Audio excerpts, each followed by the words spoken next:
भारतीय सिनेमाचे महानायक बिग बी यांच्या व्यक्तिमत्वाकडे संपूर्ण जग मोठ्या आदराने पाहतं.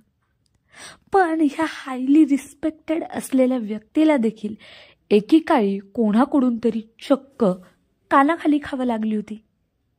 ही कानाखाली मारलेली घटना रुपेरी पडद्याची नव्हती, तर प्रत्यक्ष 4 चौघात त्यांना हा प्रसाद मिळाला होता. कोणी केली होती ही हिम्मत अमिताभ बच्चन यांना चक्क मारण्याची?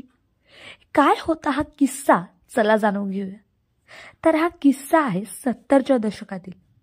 त्यावेळी अमिताभ बच्चन सुलतान अहमद यांच्या गंगा की सोगत या चित्रपटाचे चित्रीकरण हरिद्वारला करत होते.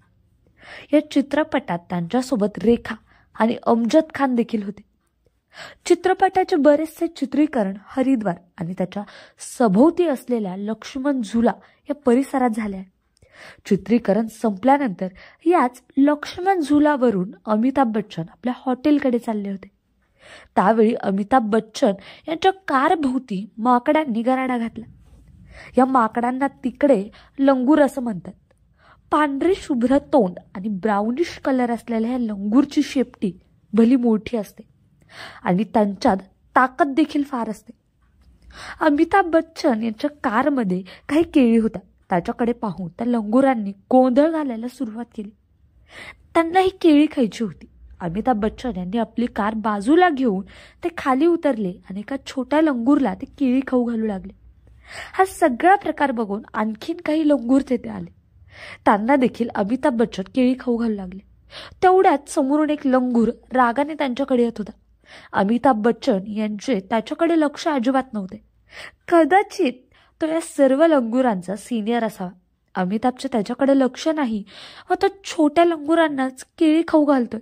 त्यामुळे त्या सिनियर लंगुराला राग आला आणि त्याचा इगो कदाचित दुखवला गेला आणि त्याने सरळ समोर येऊन अमिताभ बच्चन यांच्या श्रीमुखात लगावली.